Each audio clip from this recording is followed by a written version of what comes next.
Hello everyone and welcome back to my YouTube channel. Today I'm sharing a birthday card where I want to feature you that you can perfectly do a white sentiment on a white background if you want to. So I'm featuring the Sweet Friendship digital stamp from Rachelle Anne Miller. This is an adorable one. I just love pigs, and I also love this cute guy with the rain jacket. So I am going to have some fun sharing this card with you. As always, I am starting with the coloring. I've printed this image onto Transotype Perfect Coloring Paper. That's the Copic friendly paper that I use all the time. In case you use another paper, print it on your specific paper. Just make sure that when you want to pass it through your printer that the thickness of the paper isn't too thick. Okay, for the coloring today, well, the boy and the pig almost have exactly the same color, which is kind of funny, and I wasn't sure whether that was going to work out, so I will first be doing those elements to really see whether together it will still be an option or not. The only thing that I changed was the darkest marker for the pig compared to the darkest one on the skin, but as you can see it's almost the same. So in case you don't have the E13 and you want to do a similar skin tone, use E15 if you have it. Now the thing here as well is that of course you can change skin tone, but I really wanted to use this rich brown hair color to represent the recipient of my card.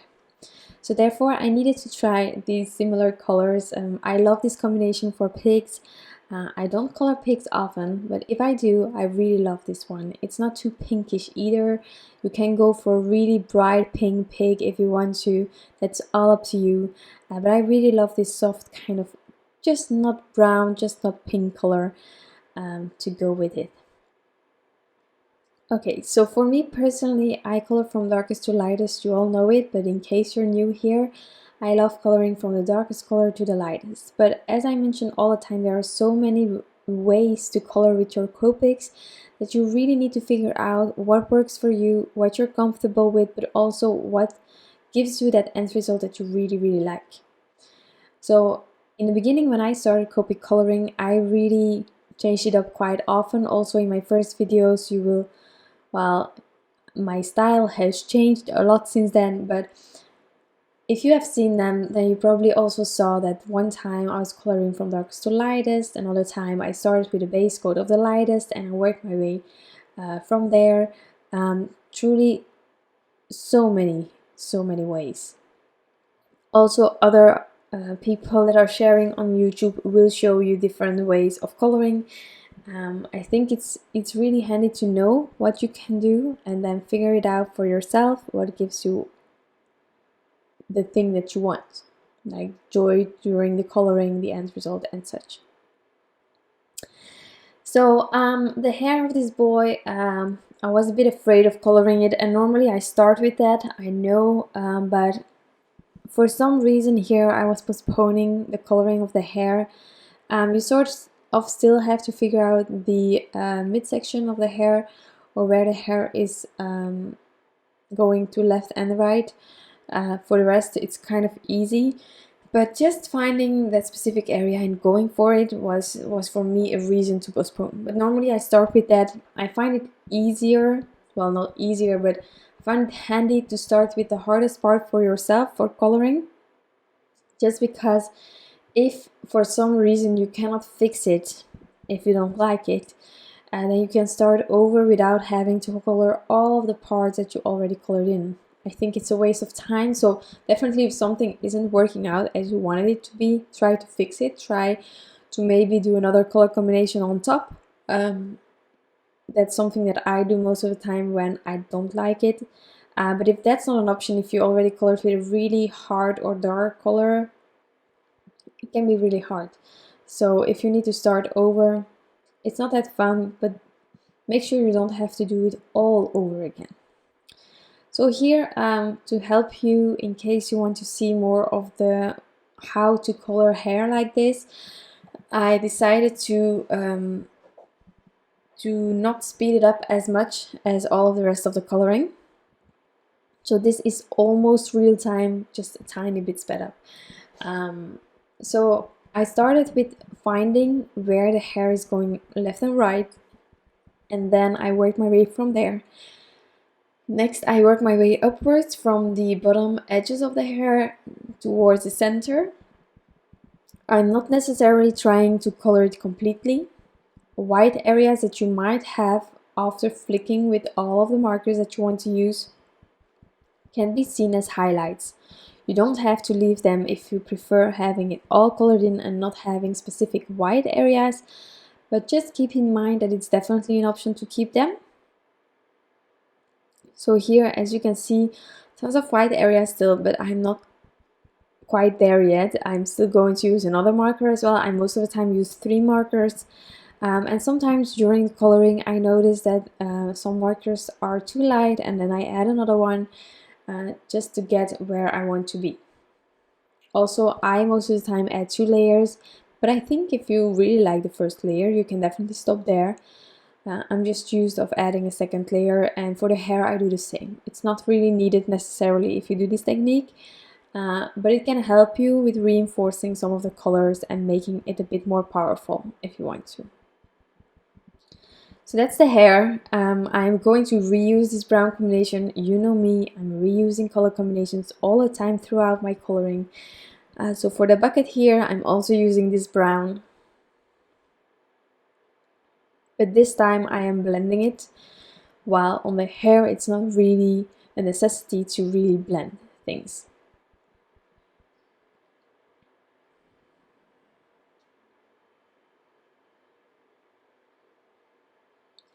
So actually the coloring is almost done. We just have to do the rain, the tiny pants that we can see, and then the accessories in the hair. But that's all just peanuts, you know. There isn't a ton of markers going in the pants because it's a really tiny area, it's a short.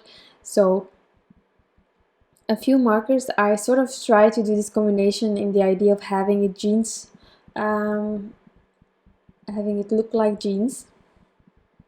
And I think this combination really works great. Also my red and yellow was already really powerful, so this way with a bit more of a muted color combination, it's sort of more balanced for me. A tiny bit of shadowing here and there on these leaves, and then the rain and the puddle, well, you know what I mean. So for that I'm going to use some G's. I really love this combination. It's great for rain, it's great for snowmen, in my opinion, for eyes. It's strange that it's a G. In my opinion, this could have been a blue marker, but it's a G1, so works great. I try to do some shadowing here and there, having it most of the time on the right side as I did on the images, and then around the feet. I also added some. Again, I'm not afraid to keep things white, but you can completely color it in. The G000000 is a really soft one. It's almost white even, so you can definitely also color everything in like I did here. But in case you want to leave some white area, that's perfectly fine. You can see it also as a highlight in the petal. So almost done here. Then I will take my dies to get a sentiment as well as the size of my card panel done. So for the sentiment, the alphabet set that I'm using is the Newton's Nook Designs Essential Alphabet Die. It's a really fun one, it's a wonky one, and I decided to add It's Your Birthday. I die cut it twice because when you're working white on white, I love wine, but I'm not talking about wine here. White on white, it's handy to just play a tiny bit with dimension. This way you sort of create a shadow around your sentiment. So I first started by adhering everything in place, one layer. Just you can already add all of the letters on top of each other before adhering it on top of the panel, but just to make sure that I had placement correct, I just decided to go with my first layer and add it, and then I could add my second layer later on top. So here I'm just using my T-square ruler. I used the basic rectangles from on my elephant to get an A2 sized panel with my image on top.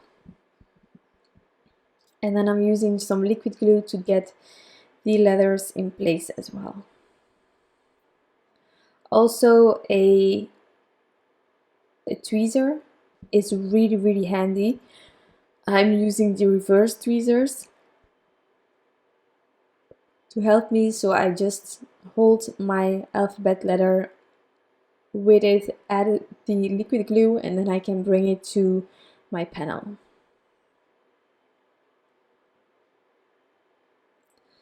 Something that you can also do, and I find it really fun when you have wonky alphabet dies, is to add the sentiment in a wonky kind of way.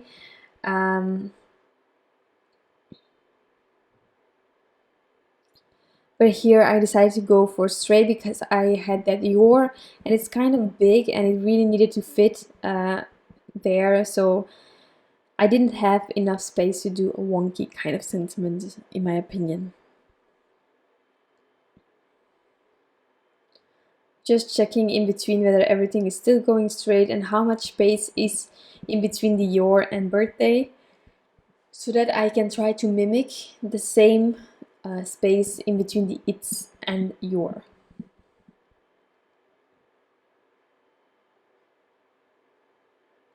Of course, if you want to, you can add a colorful sentiment next to it, but I first added this in white and I was still thinking about die-cutting it out of a colorful cardstock, but then I saw it kind of was working, and so I just added the dimension with a second, with just a second die cut of every letter, wow. And I was really happy with how it looked. And so doing white on white is, for me personally, I love clean and simple, so the white space, I'm already used to it, but this way it's kind of daunting to do that, so definitely I went to the husband to ask him whether the sentiment stood out enough. And of course he was like a bit indifferent about it and was like, you know best, whatever you do. And that's great if you don't need any advice or an opinion, but if you ask an opinion, I mean, why would I ask you if what I do is great, you know? But maybe it's something that is normal for someone that isn't doing the same thing as we, you know? Well, I just decided to leave it with it. Also, you can put it aside and come back a few days later or a few hours later and just see whether it still works for you. And if it doesn't, you can still add a colorful sentiment on top. There is no biggie with changing a design or an end result if you think that you will be happier with it. Okay, so here I just made sure that everything was aligned, and then I'm just putting the acrylic block on top of it to let it dry. Next, I decided to add a few details, but really only a few. I didn't go overboard. I added some dots to the jacket. I'm going to add some white highlights to the eyes because I just color over the eyes, and then the white highlight is a bit lost. And I also decided to add some stripes to the boots because I really love boots with a pattern. I myself don't have any boots yet, but I would love to get some with a nice pattern, so that's why I don't buy any, because I know that once I get like a plain boot, it would be with a bright, well, it would be in a bright color, but once I get it, there will be one released or out there with a gorgeous pattern that I want, and then the husband will say, but you already have boots. So I'm just avoiding that situation. In the meantime, I don't have boots. So this is my card for today with a white sentiment on white. I hope that you like it, and I hope that this card can inspire you in any way. Again, this is a digital stamp. It's from Rachelle Anne Miller and it's a sweet friendship and I just adore it. I want to thank you all for being here and taking the time to watch this video, and I'll be back soon with some new crafty inspiration.